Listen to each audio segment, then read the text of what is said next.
नमस्कार मंडळी, तुमचं स्वागत आहे माझ्या चॅनलवर। आणि आज बघा सगळीकडे खूप जास्त पाऊस चालू आहे। तसं आज आमच्या मुंबईत पण खूप जास्त पाऊस आहे। सगळी मुंबई आमची तुंबलेली आहे पाण्याने। त्या कारणाने आज सगळे घरातच थांबलेले आहे। तर मग घरात सगळे आहे तर म्हटलं चला आता आपण आज भजींचा प्लॅन बनवूया। आणि आता पाऊस चालू आहे तर जरा गरमागरम भजी वगैरे खायला सगळ्यांनाच आवडतं। तर मी आता कांद्याची आणि बटाट्याची मिक्स भजी बनवणार आहे। ती कशी बनवणार आहे ते नक्कीच बघा तुम्ही। आता बघा मी असा मस्त कांदा पातळ चिरून घेतलेला आहे आणि बटाटे पण असे छान असे छोटे छोटे पातळ कापून घेतलेले आहे आणि कोथिंबीर घेतलेली आहे। बेसन पीठ घेतलेलं आहे, कॉर्नफ्लॉवर घेतलेला आहे आणि त्याच्यामध्ये टाकण्यासाठी मी घेतला आहे आपली लाल मिरची पावडर, ब्लॅक पेपर आणि आपलं हे जरासा चाट मसाला आणि हळदी पावडर आणि चवीप्रमाणे मीठ। तर आता बघूया आपली झटपट होणारी ही मिक्स कांदा आणि बटाट्याची भजी आहे। खूप छान आणि कुरकुरीत होते। तुम्ही जर कधी बनवत नसाल तर नक्कीच असे मिक्स भजी करून बघा, खूप छान होतात आणि खूप टेस्टी पण लागतात। चला, हे असे मस्त कांदे असे चिरलेले कांदे हे असे मोकळे करून करून मी टाकून घेते याच्यामध्ये। पावसामध्ये भजी खाण्याची मजाच वेगळी असते ना। आणि सगळे घरात असल्यामुळे ते आपल्याला बनवायला पण छान वाटतं। सगळे एकत्र बसून आज भज्यांचा आणि चहाचा आनंद एकत्र घेणार।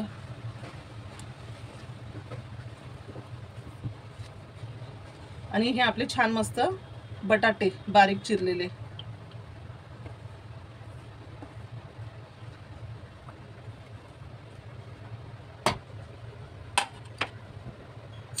आणि हे बेसन पीठ।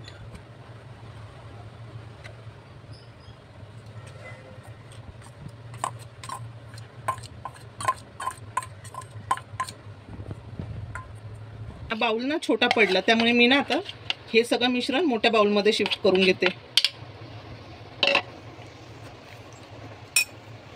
आता मी त्याच्यामध्ये टाकणार आहे कॉर्नफ्लॉवर 2 चमचे।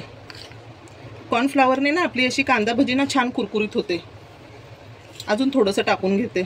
याच्यामध्ये ना सोडा टाकायचा नाही कारण आपल्याला कुरकुरीत बनवायचे। सोडा टाकला की नरम होतात म्हणून आपण ते टाकायचं नाही सोडा याच्यामध्ये। आणि हे सगळं मस्त टाकून घेते। आपली मिरची, हळदी पावडर, ब्लॅक पेपर पावडर आणि चाट मसाला।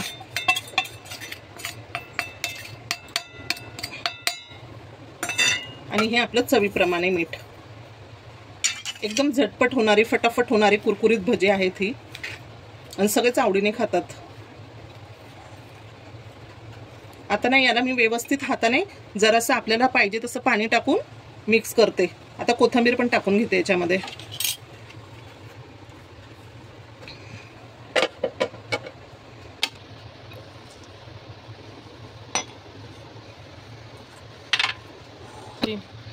ह्या भजींसाठी ना आता हे पीठ असं घट्टच करायचं कारण घट्ट केले की ते भजी चांगली कुरकुरीत होतात। आणि आपण जर ते पीठ पातळ केलं की ते भजी मग नरम होतात। म्हणून हे पीठ कुरकुरीत होण्यासाठी घट्टच ठेवायचं आणि सोडा टाकायचा नाही याच्यामध्ये।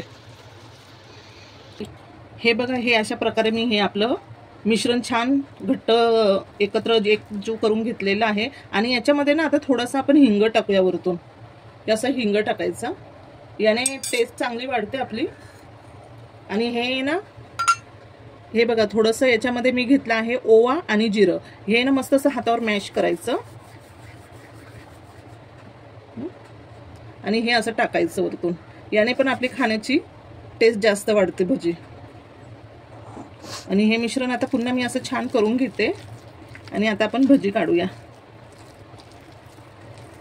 ही भजी ना खायला एकदम अप्रतिम लागते आणि छान मस्त कुरकुरीत पण होते।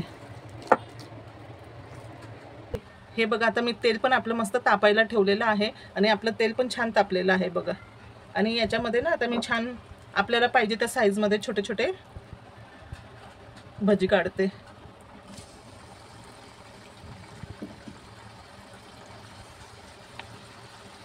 याच्यामध्ये ह्या भजीमध्ये आपल्याला बटाटा पण मिळतो आणि कांदा पण, म्हणून ही भजी खायला एकदमच टेस्टी लागतात। तुम्ही कधी ट्राय केलं नसेल ना तर नक्की असे एकत्र करून बघा कांदा आणि भजीची।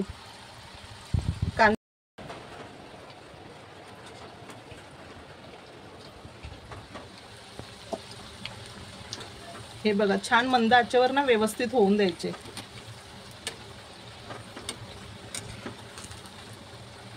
आज खूप पाऊस चालू आहे ना मंडळी, सगळीकडे सगळीकडे पाणी पाणी भरलंय।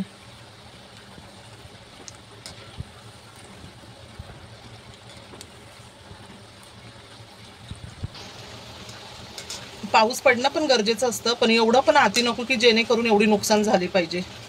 एवढा पाऊस पण काही कामाचा नाही ना. मस्त असे छान आपण तळून घेऊया, छान कुरकुरीत करूया. असे सगळे घरी असले की फॅमिली बरोबर असा आनंद घेतला पाहिजे. सगळे घरातले पण खुश आणि आपल्याला पण असं बनवायला छान वाटतं कधीतरी.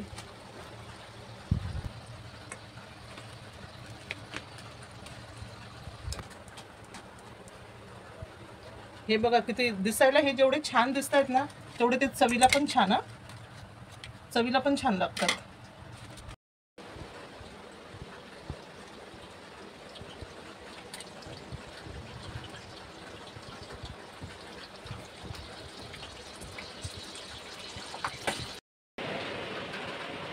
हे बघा आता आपली मस्त भजी तयार झालेली आहे आणि खूप छान अशी मस्त कुरकुरीत पण झालेली आहे.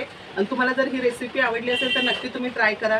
त्याच्यासोबत तुम्ही मिरच्या वगैरे पण तळून खाऊ शकता, सॉस सोबत खाऊ शकतात, चटणी असेल तर चटणी सोबत पण तुम्ही ट्राय करू शकतात. आणि चला मग आपण आता चहा आणि भजीचा आनंद घेऊया. तुम्ही सगळे आता नाश्ता करायला या आणि माझं रेसिपी आवडली असेल तर मला सबस्क्राईब करा, लाईक करा. चला आता मग आपण भेटूया पुढच्या व्हिडिओमध्ये.